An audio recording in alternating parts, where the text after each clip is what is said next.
Di tengah hamparan padang pasir luas wilayah Al-Ahqaf, berdirilah sebuah bangsa yang tak tertandingi dalam kekuatan dan kejayaan pada zamannya. Mereka dikenal sebagai kaum Ad, sebuah kaum yang diberi anugerah tubuh tinggi, kekar, dan umur panjang. Bangunan-bangunan mereka menjulang tinggi dengan pilar-pilar besar, kokoh bagaikan gunung. Tanah tempat mereka tinggal subur, angin sepoi membawa kesejukan, kebun memberi hasil melimpah.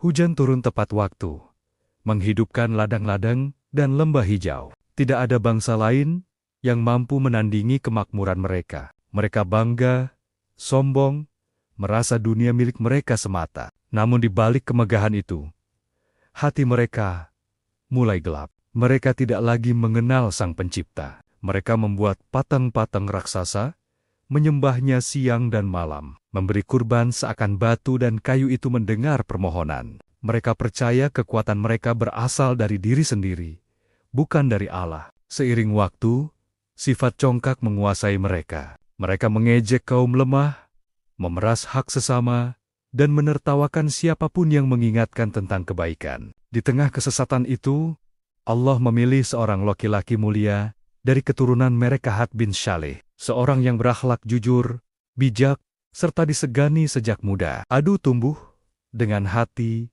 yang jernih. Ia melihat kaumnya tenggelam dalam kesombongan. Ia menyaksikan bagaimana mereka menyanjung patang-patang yang mereka bentuk sendiri, memberi nama, memohon hujan dan rezeki dari benda bisu tak bernyawa. Berkali-kali Ehud merenung di padang pasir ketika malam sunyi, menatap langit penuh bintang yang seakan bertasbih. Dalam kesunyian itu, turunlah wahyu yang menegaskan tugas besar baginya menyeru kaum Ad kembali kepada Allah yang Maha Esa. Pagi itu, Ehudi bangkit dengan tekad kuat. Ia bukan datang membawa kekayaan atau pasukan. Ia hanya membawa kebenaran. Dengan langkah mantap, ia mendatangi pusat perkumpulan kaum Ad. Dengan suara lantang namun lembut ia berkata, "Wahai kaumku, sembahlah Allah, Tuhan yang tiada sekutu baginya. Aku takut akan azab bagi kalian jika tetap dalam kesesatan." Namun sebagian dari mereka tertawa. "Engkau hendak mengubah kepercayaan nenek moyang kami, wahai Hudud," ujar seorang pemuka kaum dengan nada meremehkan. "Kami kaum terkuat. Siapa yang dapat mengalahkan kami?" Ed tidak gentar. Ia tahu, jalan dakwah tak akan mudah. Tetapi ia yakin, selama Allah bersamanya, kebenaran tidak akan kalah. Disinilah perjalanan panjang dakwah Nabi Hud alaihissalam dimulai pertarungan antara kesombongan manusia dan seruan menuju cahaya tauhid. Hari-hari berikutnya, Nabi Hud AS terus menyampaikan dakwahnya dengan kesabaran tiada tara. Setiap pagi ia berdiri di tengah keramaian pasar, melantangkan seruan yang sama, "Wahai kaumku, sembahlah hanya Allah yang menciptakan kalian. Dia telah memberikan kekuatan dan negeri yang penuh kenikmatan, maka bersyukurlah." Kata-katanya mengalir seperti angin lembut, namun hati kaumnya sekeras batu karang. Para pemuka kaum menatap Hud dengan tatapan sinis. Mereka adalah orang-orang yang paling bangga dengan keagungan negeri Iram kota Megal, dengan pilar-pilar tinggi yang menjadi lambang kemewahan. Mereka takut ajaran Hud akan meruntuhkan kedudukan dan pengaruh mereka. Maka mereka membisikkan fitnah, "Hud hanyalah manusia biasa seperti kita.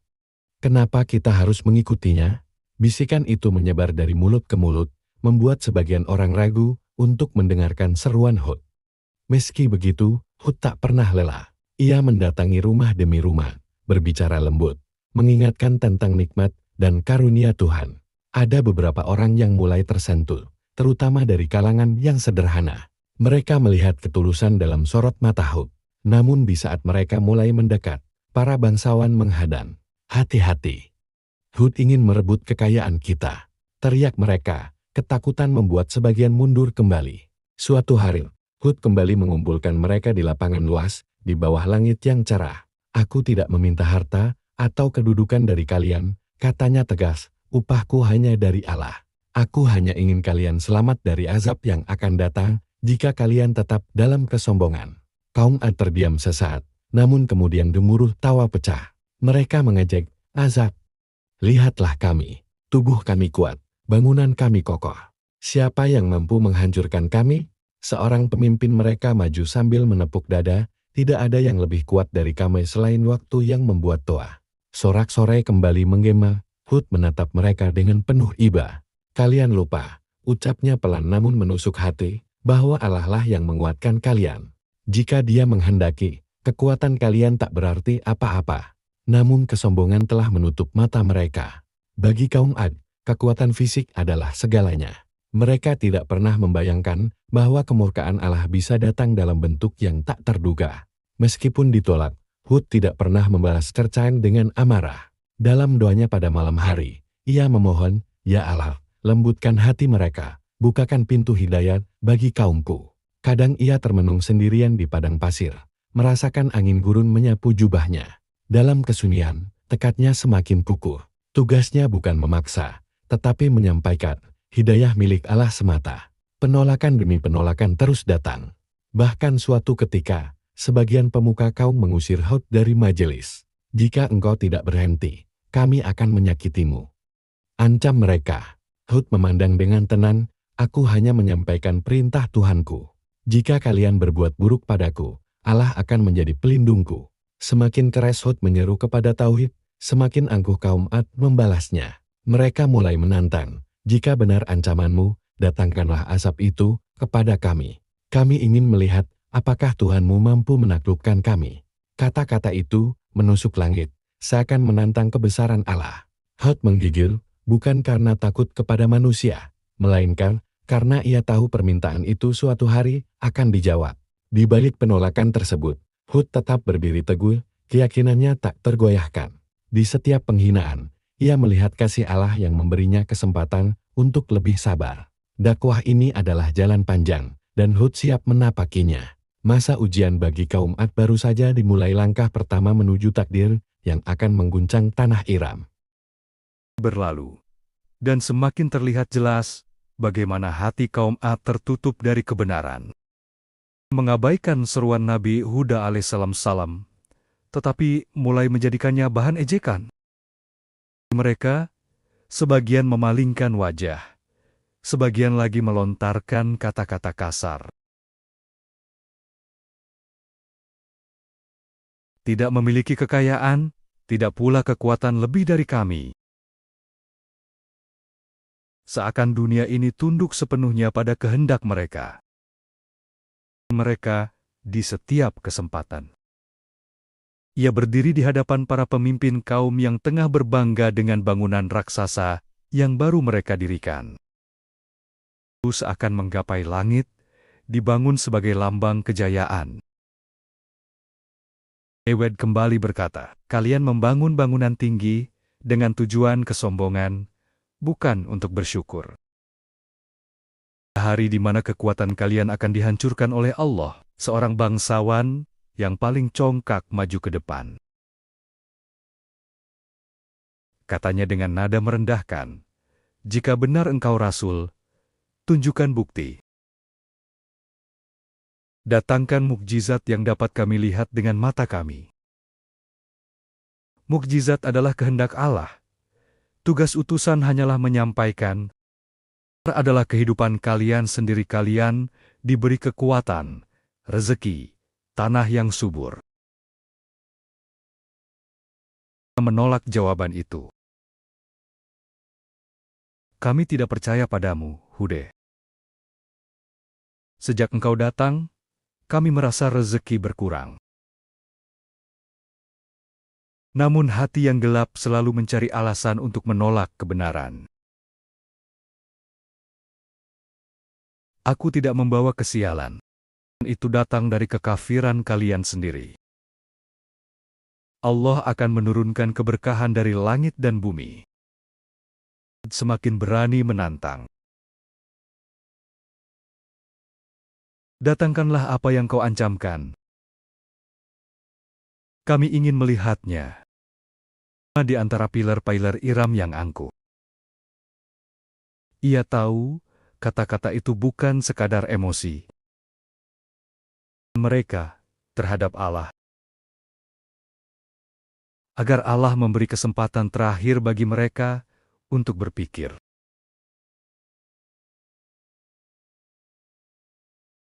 Butiran pasir berkilau di bawah cahaya bulan. Hud menengadah ke langit. Aku telah menyampaikan sekuat yang aku mampu. Berilah kaumku hidayah. Maka engkau lebih mengetahui keputusan terbaik bagi mereka. Allah memberikan peringatan pertama. Teratur, mulai berhenti.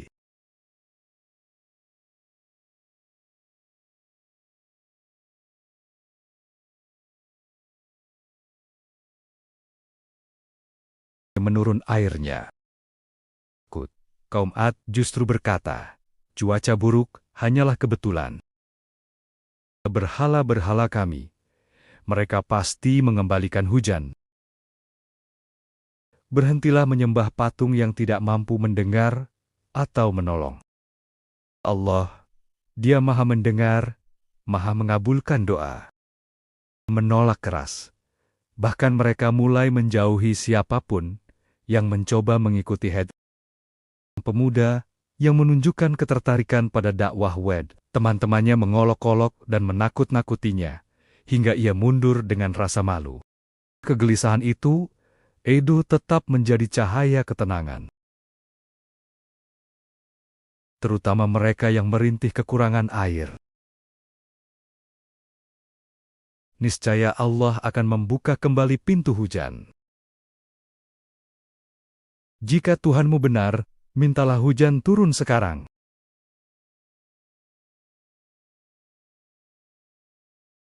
Allah, bukan tuntutan manusia. Kesombongan mereka sedang membawa mereka menuju hari besar yang telah dijanjikan. Berharap segelintir hati akan terbuka.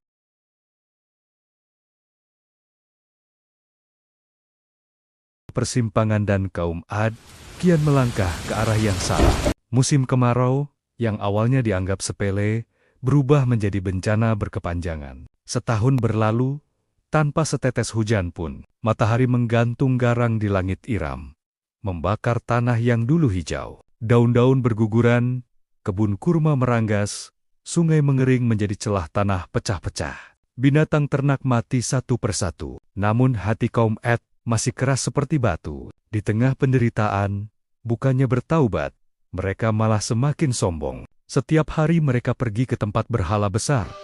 Tempat mereka meminta pertolongan, mereka membawa persembahan, darah hewan korban mengalir, doa-doa mereka dipanjatkan pada patung yang bisu dan tak berdaya. Namun langit tetap membisu. Tidak ada awan, tidak ada tanda-tanda hujan. Ed kembali datang dengan penuh kasih. Wahai kaumku, hanya Allah yang bisa memberi hujan. Bertaubatlah. Mohonlah kepadanya dengan rendah hati. Dia Maha Pengasih dan Maha Penyayang. Tapi mereka mencibir. Ehud, engkau selalu menyalahkan kami. Mengapa Tuhanmu tidak menolongmu juga? Jika benar engkau utusan, mintalah hujan turun sekarang. Ed menatap mereka dengan mata yang teduh, namun tegas. Allah lah yang menentukan waktu. Bila kalian kembali kepadanya, niscaya rahmat akan turun. Namun jika kalian tetap membangkang, maka azab akan datang lebih berat dari kemarau ini. Kemarau memasuki tahun kedua, lalu ketiga. Tanah tak lagi mampu ditanami. Orang-orang mulai saling berebut air, bahkan pertikaian kecil berubah menjadi perkelahian besar. Anak-anak menangis kehausan. Perut mereka kempis. Namun para pemimpin kaum menutupi penderitaan dengan kesombongan. Jangan dengarkan Hud, ini hanya ujian kecil. Berhala kita akan mendatangkan hujan. Kita, bangsa terkuat di bumi. Beberapa orang mulai ragu. Mereka bertanya pada Hude secara dayem-dayem pada malam hari ketika kota sunyi. Wahai Hudi, apakah masih ada harapan bagi kami? Kami melihat kebenaran dalam perkataanmu. Hede tersenyum lembut. Pintu Allah selalu terbuka. Jika kalian bersujud kepo dunia dan meninggalkan berhala, hujan akan turun seperti pertama kali kalian hidup di negeri ini. Namun keesokan harinya, sebagian dari mereka kembali takut pada tekanan pemuka kaum, hingga keberanian itu padam. Pada suatu hari, kaum Ad sepakat mengirim delegasi ke lembah lain untuk berdoa memohon hujan. 7 orang lelaki terpilih, yang dianggap paling kuat dan sakti, pergi ke wilayah dekat Makkah untuk memohon pada berhala mereka bernama Zirar. Mereka berdoa keras, memohon langit dibuka. Selama beberapa hari mereka tinggal di sana.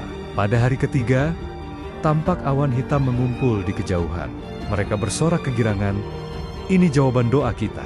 Mereka kembali ke kaumnya dengan penuh kebanggaan, membawa kabar, "Kami melihat awan, hujan akan turun, dan kita akan makmur kembali." Kaum Ad bersorak, tertawa, dan menari seakan kemarau telah berakhir. Namun Hud memandang langit dengan perasaan berbeda. Hatinya bergetar. Ia berbisik, "Bukan itu awan rahmat, itu adalah awan azab. Bila kalian tetap ingkar." Tetapi kaum Ad tidak peduli. Mereka memandang awan hitam yang perlahan mendekat dengan penuh harapan. Mereka yakin itu pertanda hujan deras yang akan mengembalikan kemakmuran mereka.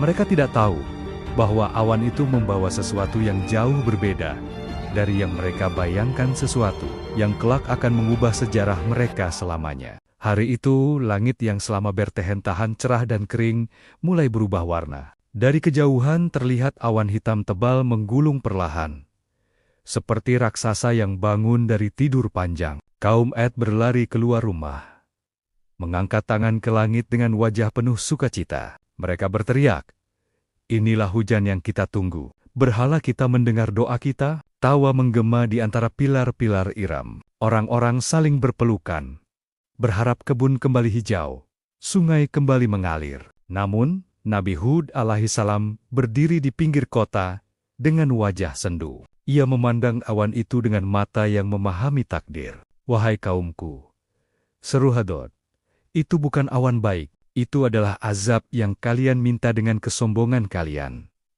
Bertobatlah sebelum terlambat." Kaum Ad berhenti sejenak, menatap Hud dengan tatapan heran dan tak percaya. Lalu mereka tertawa lagi dan menjawab, "Het, engkau selalu membawa kabar buruk. Lihatlah, awan itu penuh air, engkau salah." Awan itu mendekat semakin cepat. Angin dingin berhembus, berbeda dari panas gurun biasa. Seorang pemuda merasakan bulu kuduknya meremang. Ia menatap Hud dengan ragu, tetapi suara mayoritas menenggelamkan bisikan hatinya. "Biarkan Hud dengan ketakutannya sendiri," seru pemimpin kaum.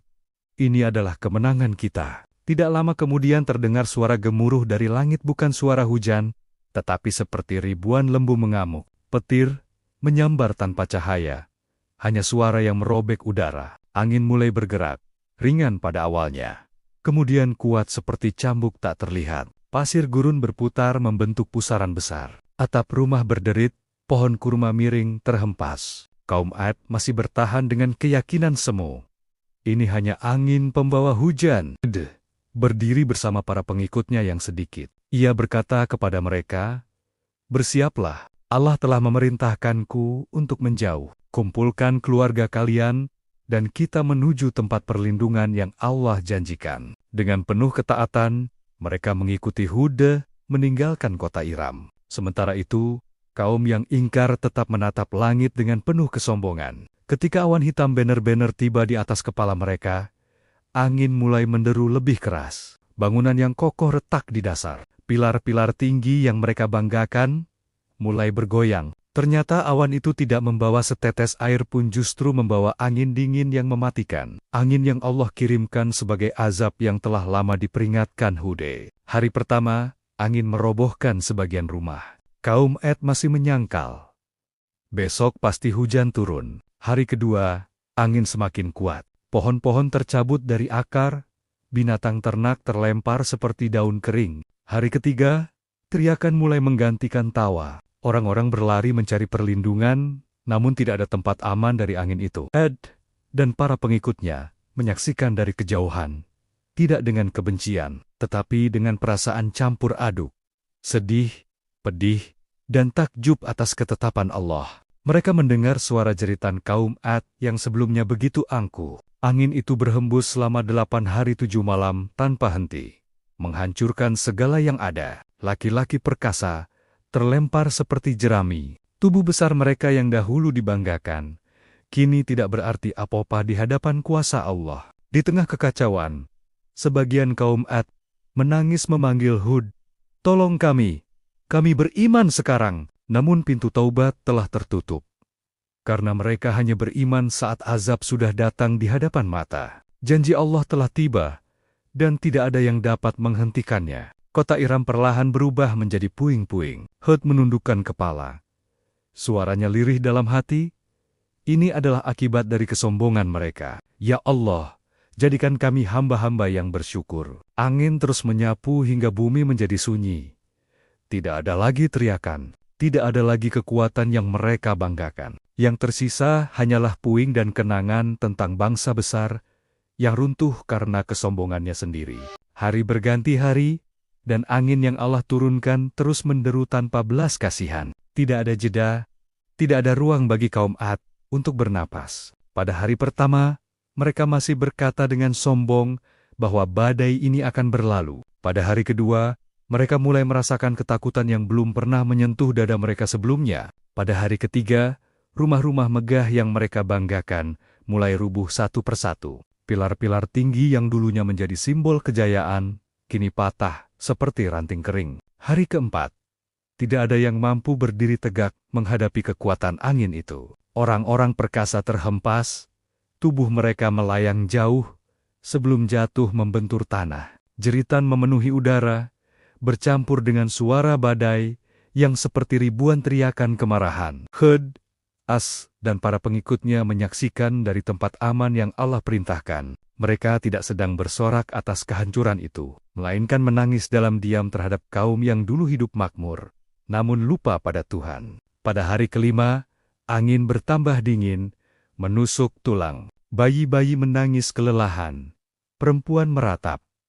Laki-laki kuat pun bersujud memohon keselamatan. Mereka berlari mencari tempat bersembunyi di balik batu besar dan reruntuhan bangunan. Namun angin menembus apapun, menyapu setiap sudut. Tidak ada ruang untuk lari. Di setiap tempat mereka berpegang, badai datang dan melempar tubuh mereka seperti kapas tipis. Di hari ke-6, wajah-wajah kaum Ad pucat pasi. Tidak tersisa lagi senyum kesombongan. Mulut yang dulu menantang Hud, kini memohon pertolongan, namun sudah terlambat. Allah telah memberi peringatan berkali-kali, memberikan waktu bertahun-tahun untuk kembali ke jalan yang benar. Tetapi mereka tetap memilih kesesatan. Di hari ke-7, badai mencapai puncaknya. Tubuh-tubuh yang dulu tegap dan besar terlempar tinggi ke udara. Ketika jatuh, mereka bergelimpangan tak bernyawa. Tidak ada kekuatan yang mereka banggakan dahulu mampu menyelamatkan mereka dari murka Allah. Kota Iram berubah menjadi pekuburan luas yang tertutup pasir. Tidak ada suara selain desir angin yang melengking. Hari ke-8 tiba sebagai penutup. Ketika fajar muncul, badai perlahan mereda. Angin yang tadinya membawa kehancuran kini mulai tenang. Meninggalkan kesunyian yang menakutkan, pasir menutupi bangunan-bangunan megah yang pernah berdiri gagah. Lembah yang dulunya hijau kini berubah menjadi padang tandus. Kaum yang dulu paling kuat di muka bumi telah tiada lenyap tanpa jejak kecuali cerita yang kelak menjadi peringatan bagi generasi berikutnya. Di tempat perlindungan yang jauh dari pusat kehancuran, Aruda pengikutnya sujud syukur. Mereka selamat bukan karena kekuatan mereka, melainkan karena iman. Hud berdiri di hadapan pengikutnya dengan mata basah. Inilah ketetapan Allah, barang siapa bersyukur, niscaya Allah tambah nikmatnya. Tapi siapa kufur, azabnya sungguh pedih. Hari-hari setelah badai, Hede dan pengikutnya kembali menatap tanah yang dulunya penuh keangkuhan. Tidak ada lagi puing kemegahan kaum Ad. Semuanya terkubur di bawah pasir, seolah Allah menghapus mereka dari permukaan bumi. Hud menggenggam segenggam pasir, merasakannya luruh di sela-sela jemari, dan berbisik lirih, beginilah akhir kaum yang menolak kebenaran. Para pengikut Ahud menjalani kehidupan yang baru dengan hati penuh takut dan takwa. Mereka menyadari betapa cepatnya nikmat berubah menjadi azab bila manusia lupa diri. Dari tanah yang tandus ini, mereka memulai kembali dengan iman yang lebih kuat dari sebelumnya. Sejarah kaum Ad menjadi pelajaran besar. Kekuatan fisik, harta, dan kemewahan tidak ada artinya tanpa ketundukan pada Sang Pencipta. Setelah angin azab mereda, langit kembali jernih. Namun, keheningan yang menyelimuti wilayah kaum Ad bukanlah ketenangan yang damai. melainkan sunyi yang menyayat hati. Tempat yang dulu penuh kehidupan, kini seperti negeri mati. Tidak terdengar lagi tawa. Tidak terdengar lagi pedagang yang memanggil pelanggan. Tidak ada suara langkah kaki anak-anak bermain. Yang tersisa hanya desiran angin, mengusap tumpukan pasir yang menelan kejayaan bangsa besar itu. Ed-Es dan pengikutnya berdiri di sebuah bukit kecil, memandang pekatnya pasir yang menutupi reruntuhan kota Iram. Sebagian dari mereka menangis bukan karena kehilangan harta, tetapi karena menyadari betapa besar kemurkaan Allah ketika manusia menentang perintahnya. Ed menenangkan mereka, jangan bersedih. Allah telah menyelamatkan kita karena iman. Ini adalah awal perjalanan baru. Dalam hari-hari berikutnya, Hedwe mengajak pengikutnya meninggalkan wilayah itu. Tanah yang dulunya subur telah berubah menjadi gurun tandus yang tak lagi memberi kehidupan. Mereka pun bersiap untuk hijrah mencari tempat tinggal baru yang Allah berkahi. Perjalanan itu tidak mudah. Mereka berjalan jauh melewati bukit pasir, menempuh panas siang yang membakar dan dingin malam yang menggigit. Namun di dada mereka tumbuh keyakinan bahwa Allah akan membimbing setiap langkah. Di perjalanan, Ehud sering memberi nasihat agar mereka tidak lupa pada pelajaran besar yang baru mereka saksikan. Kalian telah melihat bagaimana kaum yang kuat hancur bukan karena lemahnya tubuh, tetapi karena kerasnya hati, ujarnya. Maka, jagalah iman kalian. Jangan pernah merasa paling hebat, karena semua kekuatan berasal dari Allah. Suatu malam, rombongan berhenti di sebuah lembah yang penuh batu-batu besar. Bulan bersinar terang, menerangi wajah para pengikut Awed yang lelah. Mereka berkumpul mengelilingi api kecil untuk menghangatkan badan. Seorang pemuda bertanya dengan suara lirih, "Wahai Nabi Allah, apakah Allah akan memberikan kami negeri baru untuk tinggal?" Ehudi tersenyum. Sorot matanya lembut. "Selama kalian bersabar dan bertakwa, Allah akan membukakan jalan. Rezeki tidak bergantung pada tempat, tetapi pada iman seseorang." Beberapa hari kemudian, mereka menemukan daerah yang lebih subur. Tidak seluas Iram dahulu, namun cukup untuk memulai kehidupan. Tanahnya dapat ditanami, dan sumber air tidak jauh. Dengan rasa syukur, mereka menetap dan mendirikan rami-rama kecil dari tanah liat. Mereka hidup sederhana, namun hati mereka penuh kedamaian. Tidak ada lagi kesombongan yang dulu menyesatkan kaum Ad. Mereka saling membantu, berbagi rezeki, dan memuliakan ajaran Hud. Hud mengajarkan mereka bercocok tanam, memelihara ternak, serta membentuk masyarakat yang mengutamakan kebaikan dan kejujuran. Setiap pagi mereka bekerja, dan setiap malam mereka bersujud memohon rahmat Allah. Hidup mereka mungkin tampak sederhana dibandingkan kemewahan kaum Ad dahulu. Tapi dalam kesederhanaan itu, justru tersimpan kebahagiaan yang hakiki. Namun, tidak semua orang yang hidup bersama Ad benar-benar bersih dari bisikan dunia. Tahun berlalu, dan sebagian generasi baru mulai melupakan tragedi yang terjadi di tanah asal mereka. Meskipun jumlahnya sedikit, ada yang mulai iri melihat kaum lain di daerah sekitar yang hidup lebih makmur. Ad melihat gelagat ini, dan segera mengumpulkan masyarakat. "Jangan ulangi kesombongan nenek moyang kalian," pesannya. "Allah mengangkat siapa yang rendah hati, dan merendahkan siapa yang sombong." Kata-kata itu masuk ke dalam hati mereka, menguatkan kembali iman yang sempat goyah. Selama Hudi masih hidup, mereka berpegang teguh pada kebenaran. Hud menjadi pemimpin yang dihormati, guru yang disayang, dan pengingat agar manusia tidak lupa bahwa kehidupan di dunia hanyalah titipan. Waktu terus berjalan.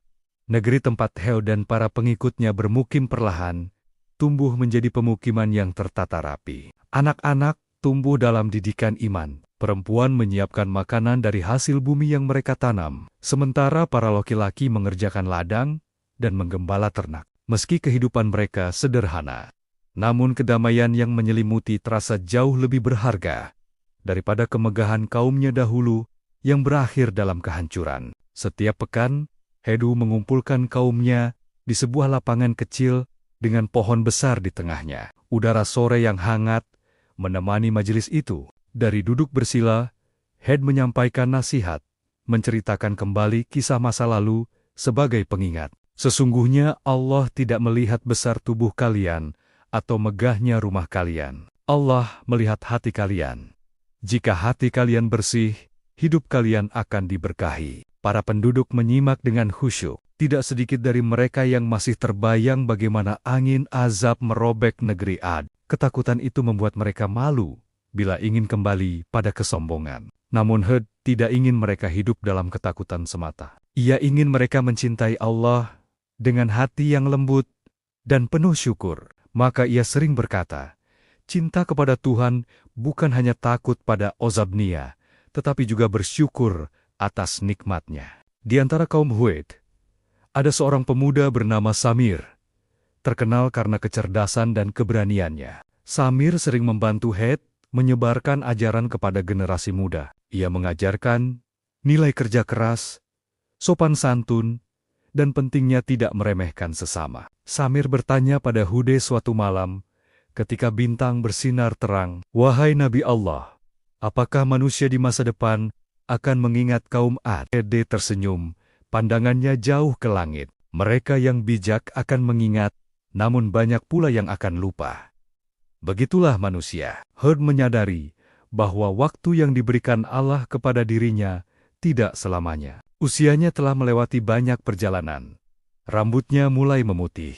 Namun, semangat dakwah tidak pudar. Ia sering berjalan ke desa-desa tetangga, mengajak mereka mengenal Allah. Ada yang menerima dan gembira, namun ada pula yang meragukan. Hud tidak memaksa. Ia tahu hidayah milik Allah, bukan miliknya. Saat Hud kembali dari salah satu perjalanan dakwahnya, ia mendapati sebagian kaum mulai saling membanggakan kekayaan baru mereka. Ladang mereka mulai menghasilkan lebih banyak. Ternak berkembang biak, rumah semakin kokoh. Hud pun mengumpulkan mereka.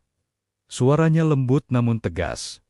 Nikmat ini ujian seperti kesengsaraan dahulu. Jangan ulangi kesalahan kaum Ad. Jangan biarkan harta menembus hati kalian. Jadikan ia hanya di tangan, bukan di dada. Ucapan itu membuat mereka kembali menundukkan kepala. Sebagian mata berkokek-koka, mengingat orang-orang terdahulu yang musnah karena kesombongan. Dalam majelis itu, Hud meneruskan petuahnya.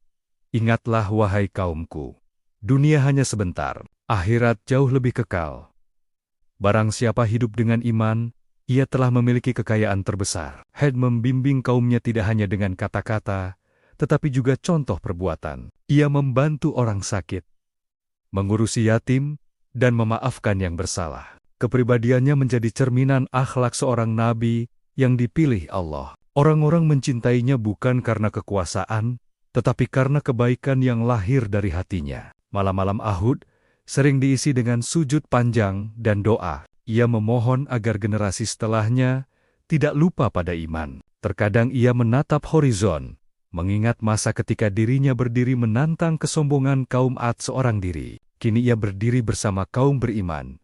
Namun ia sadar, manusia selalu bisa berubah. Hud terus berdakwah hingga usia tuanya. Pelajaran terbesar yang ia tinggalkan adalah bahwa keselamatan bukan milik mereka yang kuat, namun milik mereka yang tunduk kepada Allah. Kaumnya hidup tenteram selama mereka tetap mengikuti ajaran Hud, menjadikan Allah sebagai sandaran, bukan kekayaan atau kekuatan. Tahun-tahun berlalu, dan negeri tempat Ewed serta pengikutnya hidup perlahan berkembang menjadi komunitas yang harmonis. Anak-anak tumbuh mengenal tauhid sejak kecil, dan orang tua menjaga adab serta ibadah dengan sungguh-sungguh. Mereka tidak pernah lupa kisah kaum Ad yang telah binasa.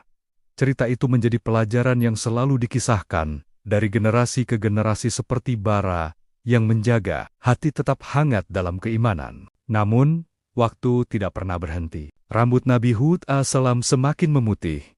Sorot matanya yang lembut menyimpan kebijaksanaan panjang dari perjalanan dakwahnya. Suatu pagi yang cerah, Hud duduk di bawah pohon yang dulu menjadi tempat ia mengajar. Daun-daun berguguran pelan, tertiup angin. Beberapa anak mendekatinya, duduk di pangkuannya sambil bermain di sela jenggot putihnya. Hud tersenyum. Hatinya sejuk melihat generasi yang tumbuh dalam rahmat. Di antara mereka muncul seorang pemuda yang dulu kecil ketika mereka hijrah, kini tumbuh menjadi pemimpin yang bijaksana, bernama Raif. Ia menghormati Hud lebih dari siapapun. Suatu hari Raif duduk di samping Hud dan bertanya, "Wahai Nabi Allah, apakah kelak setelah engkau pergi, kami akan tetap berada di jalan kebenaran?" Pertanyaan itu membuat Ehude terdiam sejenak. Ia menatap Raif dengan mata yang dalam, seolah melihat jauh ke masa depan. "Wahai Raif," jawab Hud perlahan, "ketika aku tiada, yang harus kalian jaga bukanlah rumah atau ladang, melainkan hati. Jika hati tetap terikat pada Allah, maka kalian akan selamat. Namun jika kalian mulai bangga dengan harta dan lupa bersyukur, maka kesesatan bisa kembali muncul seperti bayangan di balik cahaya." Kata-kata itu menusuk lembut dalam hati para pengikutnya. Mereka tahu usia Hude takkan panjang lagi. Beberapa hari kemudian, Eude mulai jarang keluar dari rumahnya. Tubuhnya melemah, namun lisannya tetap basah dengan zikir.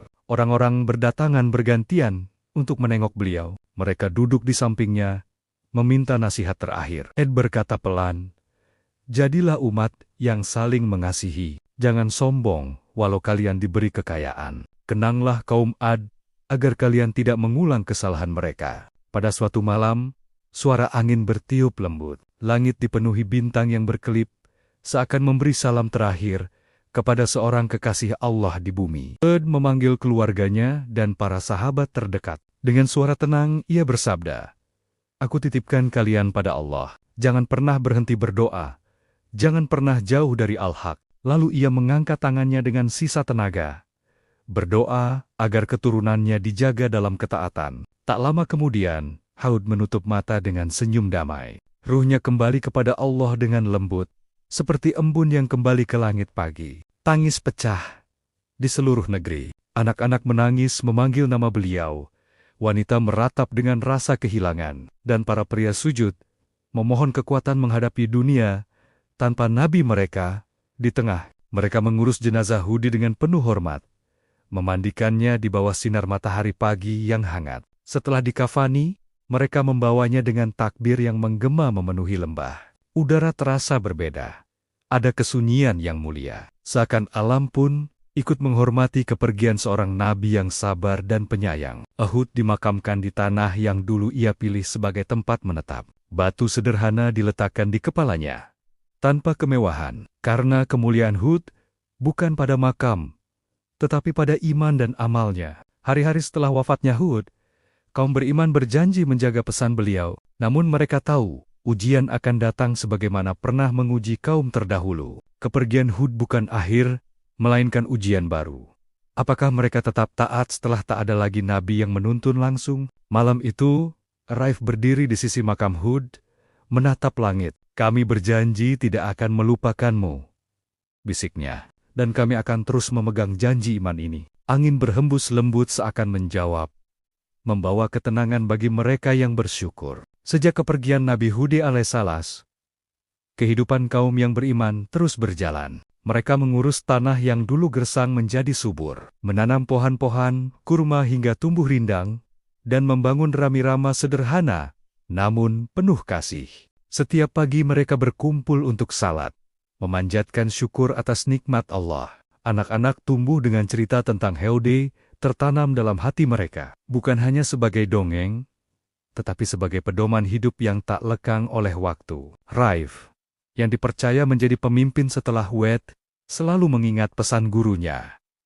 Jagalah hati. Ia menjalankan kepemimpinan dengan lembut, menjadikan musyawarah sebagai cara menyelesaikan masalah. Ketika panen berlimpah, ia bertanya pada rakyat, "Siapa di antara kalian yang kekurangan?" Mereka memilih rendah hati, saling tolong-menolong, dan menjadikan tauhid sebagai nafas kehidupan. Generasi berganti, dan sebagian kecil mulai lupa. Mereka terpesona pada cerita kebesaran kaum Ed bukan sebagai peringatan, tapi sebagai sumber kebanggaan kosong. Sebagian pemuda berbisik, "Bukankah leluhur kami dahulu terkuat di bumi? Mengapa kita hidup sederhana?" Benih kesombongan seperti itu mulai tumbuh perlahan. Melihat itu, Raif mengumpulkan seluruh penduduk di lembah tempat Hud dulu berdakwah. Ia berdiri di atas batu besar yang dulu sering menjadi mimbar Hud. Dengan suara lantang ia berkata, "Wahai kaumku, jangan ulangi kesalahan masa lalu. Kita bukan pewaris bangunan tinggi atau kekuatan tubuh, tetapi pewaris iman dan akhlak. Bila sombong kembali menguasai hati, maka kita bukan lagi umat Hud." tapi bayang-bayang kaum Ad yang jatuh. Kata-katanya mengguncang hati penduduk. Mereka menangis dan bertaubat, memohon agar Allah menetapkan hati mereka pada kebenaran. Hari itu menjadi peneguhan janji baru.